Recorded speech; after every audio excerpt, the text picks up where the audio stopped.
Okay, there's been a lot of stories recently about student loans.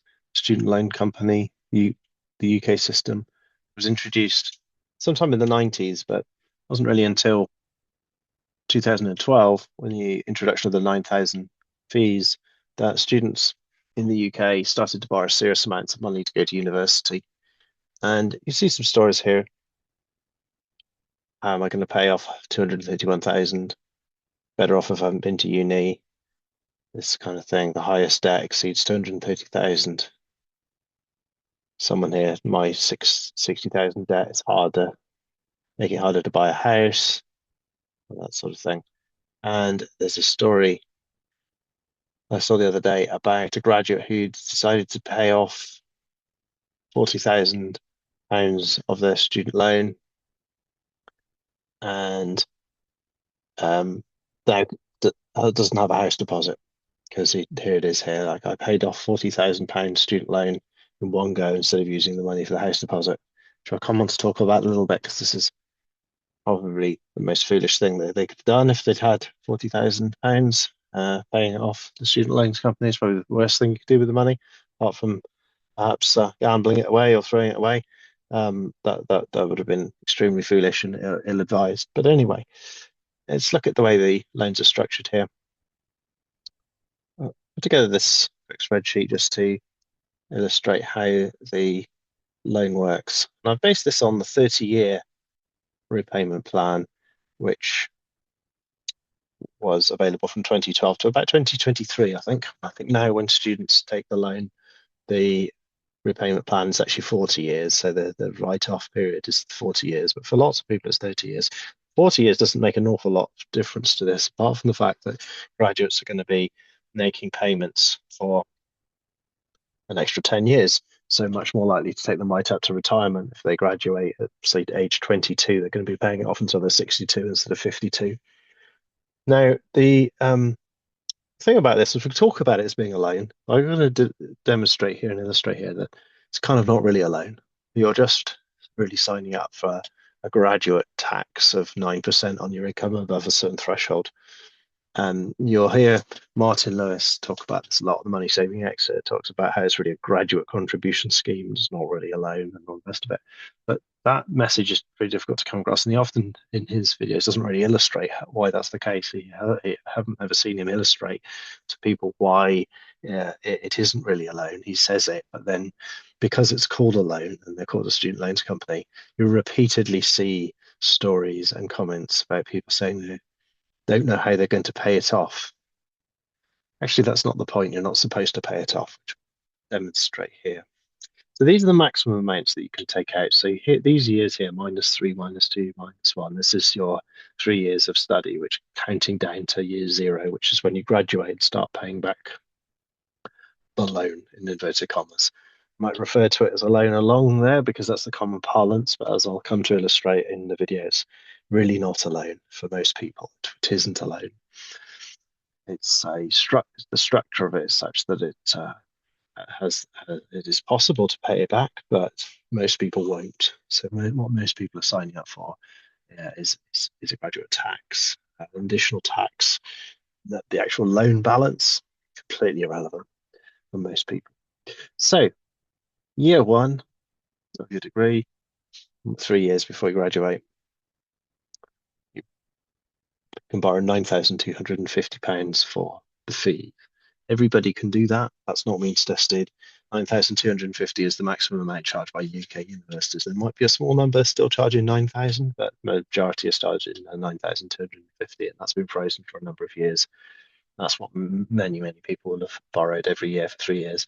Now, I haven't looked at 4-year degrees, which I know lots of people do a 4-year undergraduate degree because they're doing an MEng or something like that, but we'll just keep it simple at this stage with the 3-year degree. 4-year degree, obviously, be borrowing an extra 9,250. This leaves you borrowing over 3 years, 27,750 for the fees. And then you can borrow at the moment, and it's been around 8,000-9,000 maximum. If you go to university in England but outside London, the current maximum amount is 9,978, and it's been around that. It's been sort of 8,500, that kind of number for quite a long time. Now, some students can't borrow all that because their parental income affects what they can borrow, because that bit is means tested. But since it's all students can borrow at least 4,000 a year. You also sometimes see people talking about how they didn't take out the maintenance loan, they just took out the fee loan, and they worked or borrowed money or relied on their parents for the maintenance loan. And for lots of people, that'd actually be quite a foolish decision, because if you're taking the loan, if you're embarking with the scheme at all, and borrowing the money for the fees, you're already signing up for the graduate contribution, and the maintenance loan makes very little difference to how much you'll pay back for the majority of students.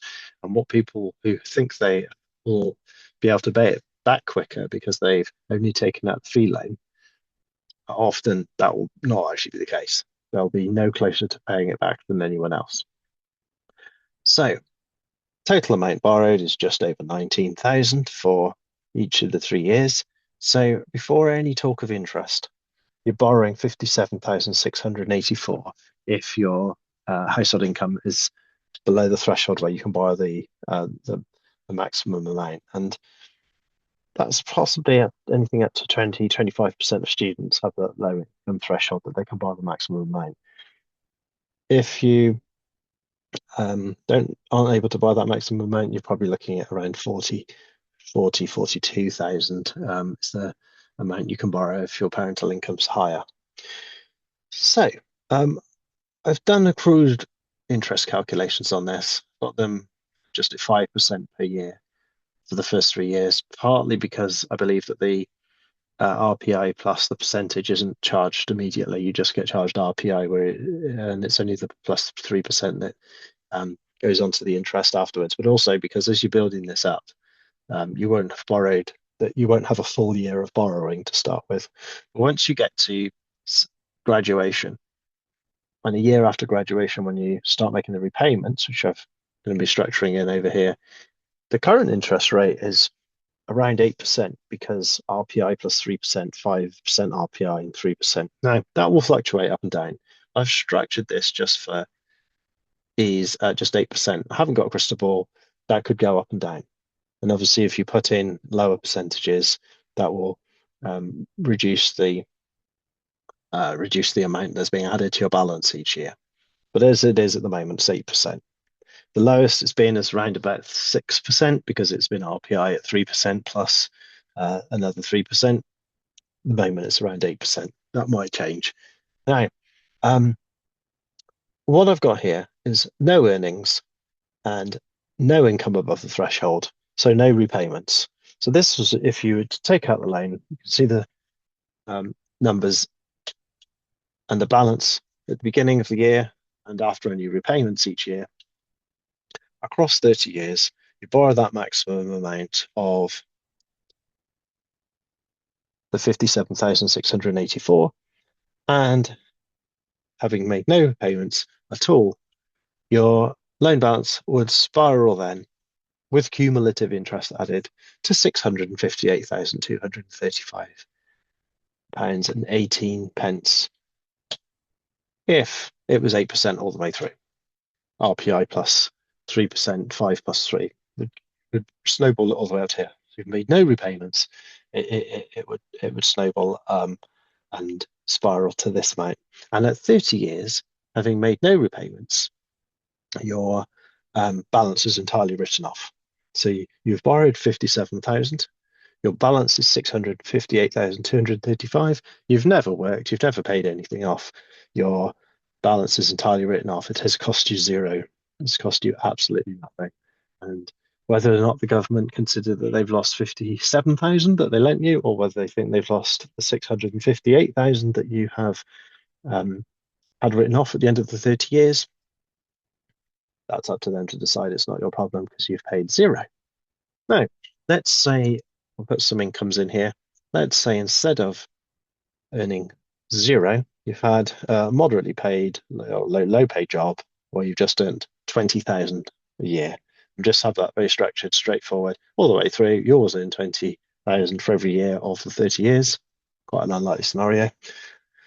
Oh, your income hasn't gone above the threshold in any years, so you haven't paid anything off, and the balance is the same as it was if you'd not worked at all.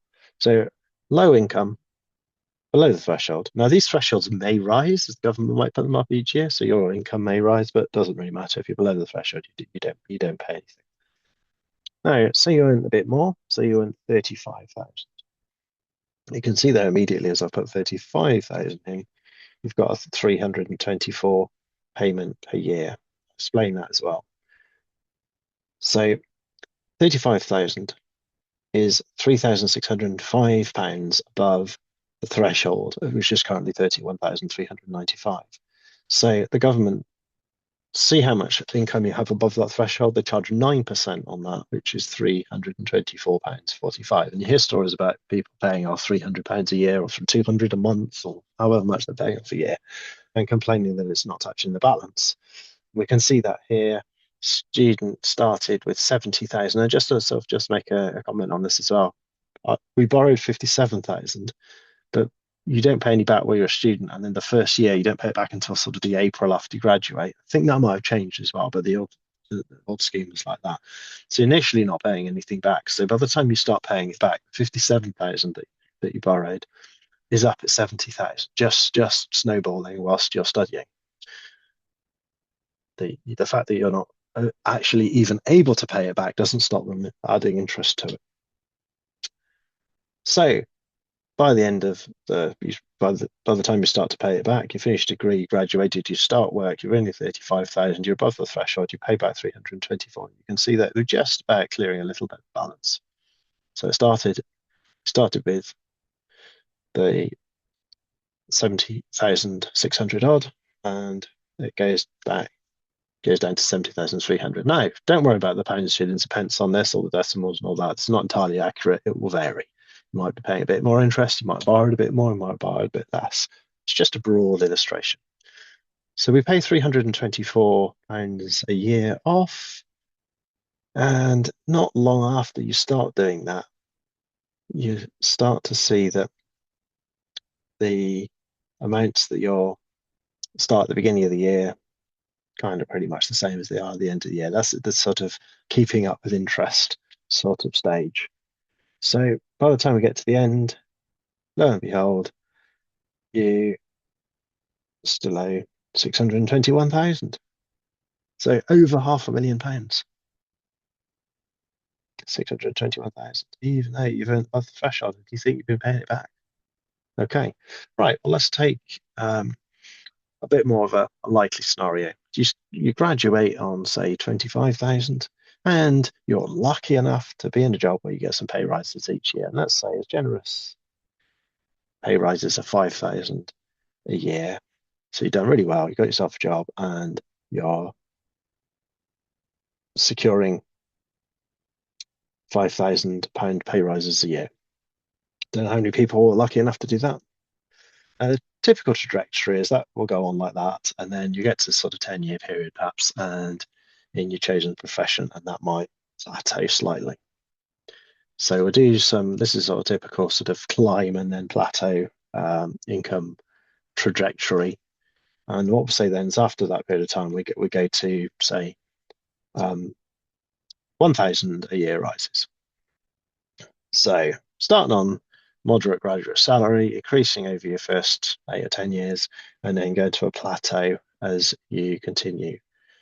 And you can see what happens there. Even though you're kind of ending up projected salary of £82,000 after the 30 years, sounds good. It might not be by the time you get to there in terms of inflation, but there we go. We don't know what 30 years is going to look like. What does that look like, though, in terms of the repayments? Okay, well, we still owe £419,000. Doesn't really make any difference. But we've given the government back 88,000. So let's have a look. We borrowed 57,684. We paid back 88,000. But we have not anywhere near clearing it. It's still hundreds of thousands of pounds off. This is what I mean. Quite a happy picture there in terms of the graduate salary increasing and the nice trajectory. Comes absolutely nowhere near clearing it off. So someone with this high income doesn't doesn't pay anywhere near all of the loan off when you account the cumulative interest, but has paid quite a lot off in terms of repayments. So you can see where we mean here about the graduate contribution. It is not really a loan. You are signing up to a 9% extra tax burden on top of when you earn over the threshold. You're never going to pay back the loan. So if we take that a little bit further, so if we take someone who earns a large salary straight away, and that's a very unlikely situation. Let's say you graduate, you earn 80,000, and again, we'll just do this as a flat trajectory. And I don't know if there's any jobs like this. There might be some way you could sort of be in a trade or a profession, not like to be sort of jobs that people would do if they've been to university. But let's say you are a second-hand car dealer, and that's your commission sort of job. That if you did do that for the same job for the entire life, you might have or an estate agent, you might have a very good income, but it doesn't necessarily go through a career progression. So that person is immediately paying off a lot more. £80,000 already, they're going to be paying off for 4,000 a year, 4,374 a year, and get all the way to the end, they still owe 162,000. You see, they still haven't cleared it. £80,000 every year after you graduate doesn't clear it, but you've paid 131,000. So that's sort of what you've managed to do, because you've paid off quite a lot from the start with. You have kept up with a lot of the interest. So that 600,000 doesn't appear anywhere in here because you've stomped on the interest snowballing by paying off quite a lot more. So the total amount of balance plus what you've paid off is nowhere near the 600,000 that we saw there. It's only 293,000. You've saved the government all that interest that they'd otherwise about to write off. You've paid a lot more yourself. You've not cleared it. 131,000 against a borrowing of 57,000. It's over twice as much you paid off, but you still haven't cleared it. You've still got a six-figure sum that you haven't paid off. Okay, so let's see where we need to get to. Now, I've done this before. If we go to £96,000, now ask yourself, you graduate, are you going to earn £96,000 each and every year of the 30 years? You're not going to take any career breaks, no gap year, no maternity leave. You're going to earn £96,000 for 30 years. And lo and behold, on year 30, you go into the minus, which means you have cleared the debt. Now, this is a true scenario. If you're in the 30th year and you clear the debt, you will actually overpay because they don't calculate they don't calculate how much you owe until the next tax year finishes. So they let you overpay it and they give it you back. So in this scenario, you would overpay the £444.39 that you see there, and then they'd give that back to you in your next tax return. You've paid £174,000 for your 57,000 loan. If you ever looked at your mortgage payments and things like that, they're kind of always the way that you borrow money to buy your house, and then the total amount of the debt, the cost of borrowing, the cost of the interest is quite a bit more than you borrowed. Not usually the kind of figures we're looking at here, though, because with the mortgage, you're usually expected to make more bigger payments than this. Your mortgage can cost you more than £5,000 a year, or £6,000 a year. £1,000 a month, that's 12,000 a year. So you stamp on the interest a lot better than the mortgage. So with this there, we have paid back 174,000. We've cleared it in the final year. £96,000 for every single year. So you have to think to yourself, when you see these articles and people talking about, oh, how am I ever going to pay this back? I don't understand how I'm supposed to pay it back. It's crippling and all the rest of it. Those people have completely misunderstood the scheme that they have let themselves into. I would imagine that less than 1% of graduates will start their graduate job on 96,000 and then earn that or more for the duration. And it's that much you need to clear a full tuition and maintenance loan. That's how much you need. As almost no one will earn that. If you've taken out those two full loans, for 3 years or 4 years. 4 years, it would be an even bigger number that you need to earn every year. You would have absolutely no chance of doing that. So let's just take that a step further and go back into another scenario. And this is to illustrate. So that's the number that you need to earn for all of that. Let's imagine that you were earning your 25,000. It goes up 5,000 a year, and you're getting these pay rises every year. And we'll stretch that down as if the graduate gets that for, which is unlikely, gets that for 30 years. Okay. So they start low and they get 5,000 increase for every year, 30 years, a sort of completely straight and consistent pay rises of that amount, which takes them up to the 30th year of £170,000. It's still low 248. And you think to yourself, how can someone who has had 15 years worth of salary at over £100,000 a year, how come they're not clearing off the debt? It's clear 248,000 at the end. Why haven't they cleared it? Surely they earn that sort of money and they're making these big contributions. They'd be clearing it off. They made 12,000 a year, 11,000, 10,000, 9,000 a year. Why haven't they cleared it? In fact, if you look at this, these years here, these 5 years here at the end total more than they borrowed. Those 5 years here, they pay back more than they borrowed. And they've paid all these other years as well. They've paid it for 30 years. It's quite impressive salary increases. And they still owe £250,000. And they've paid back nearly 4 times what they borrowed. How can that be? Well, that's because if you start low and then climb, you allow the interest to snowball your balance at the beginning. You see how that's climbing? It climbs every year. In fact, even on this trajectory with the 170,000 end, there is not one single year where your balance goes down. It continues to rise, even when you're earning a huge amount of money like that and paying 12,000 off. You're just not keeping up. You're not keeping up with the interest. The balance rises each year by more because the total amount accruing is more than you're able to pay off. You can see between year 29 and year 30, there's from 241,000 to 260,000.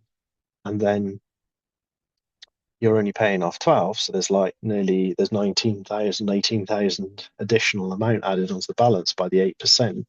And then you're only paying off 12 because the amount over the threshold is only, in again, inverted commas, 138,000. And it still climbs. So when there's these stories and the people saying, oh, I owe 231,000, they haven't seen anything yet. They're nowhere near the end of the peak of what they're going to borrow.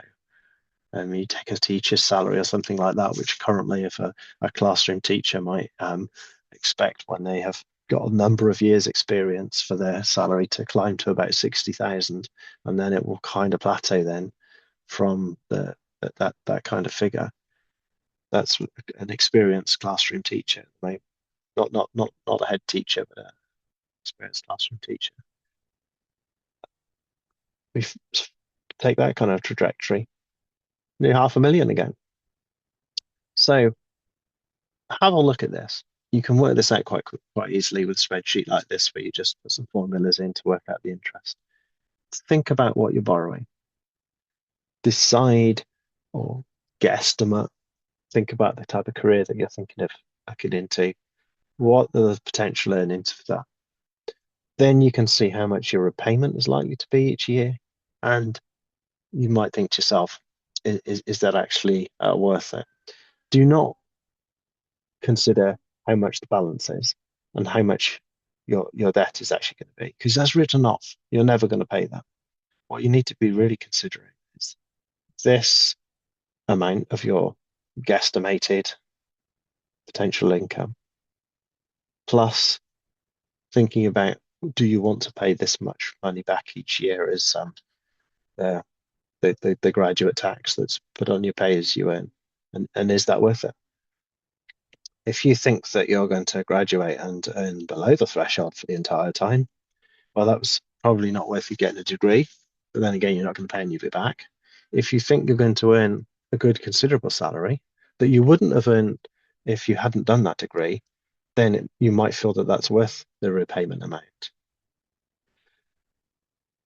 But if you're somewhere in the middle where you possibly could have got the job earning that much anyway, but you're going to be paying the 9% because you've had the 3 years at university, seriously think about whether that was kind of worth it. Um, but it does surprise me and interest me. Even a comment from the National Union of Students that was in one of these, which said, "Oh, it makes it possible for people on low incomes to go to university because they get left with all this much debt." I'm sure that person who said that in one of these articles here ought to know that the amount of debt that students left with is completely irrelevant. And those aren't the considerations. The amount that you're left with, the amount that gets written off, the amount that your loan balance is, as they call it, is not what you should be thinking about. You should be thinking about how much you're repaying and whether you think that's worthwhile and whether or not the income that you're going to get because you're repaying that amount it is worth the extra tax that you're going to pay. So let's take this graduate who decided to pay back his for extra 40,000. Let's imagine he was this teacher, and say after 10 years he decided that instead of paying back the normal amount, he was going to add 40,000 to that. So I'm going to cheat slightly here with this because 40,000, if you think sort of that would be like an equivalent of earning an enormous amount of extra money to pay back that if you look at the 9%. So that would be like earning an extra £50,000, sorry, £500,000, because 9% of that is about 40,000. So if let's change this year to 560,000. It's probably slightly high there because let's make it 5. Okay, let's adjust that down slightly again. 5, 3. Okay, that's again probably still slightly too high. Okay, so this year he's paid back 40,000. Right, so there's our student or graduate. It's got 40,000. After 10 years, decides, I know what I'm going to do. I'm going to overpay my loan, pay some of it in. Right. So they've done that. They aren't really going to earn 520,000, but that's how much you'd need to earn for them to take that kind of money. So I'm just cheating with formulas here to chuck a 40,000 payment. So they do that, and you can see they've chunked down the balance a fair bit from 117. So this is assuming they're on this sort of teacher salary where it goes up to 60,000, and then the plateaus. But the same would be pretty much the same with these other illustrations as well. So they've got the extra 40,000 that they've cleared off it that year. So that you can see instead of 117, it's dropped to 82. But see what happens next. The government still are going to be taking the 2,000 odd off you next year because you haven't cleared it all. You haven't cleared it all, so you've got to still contribute on your earnings above the threshold. And then as you go through, still climbs. There's still 268,000 at the end instead of whatever it was before, 400 odd thousand. So they write off less. You've actually wasted £40,000. Completely wasted 40,000. Doesn't make any difference at all. Your payments are the same. The threshold, the income above the threshold remains the same. All you've done is you've given the government 40,000, which you didn't need to give them, entirely optional, which you could have spent on something else. You could have bought a new car, could have put it on a house deposit, any number of things. All you've done there is you see you've gone from 268,000. There's the new balance written off instead of 461. So you save the government, say 200,000, I suppose, in the amount they write off. It's all kind of nonsensical figures anyway, because I'm sure the money doesn't actually exist. This interest they've got on people's loan balances against the student loan, there's not really any money in the bank anywhere. That just does not exist. It's just a conceit or a structure to keep you paying the graduate tax. And that, I think, is in conclusion, the whole thing is just designed for you to carry on paying the graduate tax for your 30 or now 40 years. It's not a loan.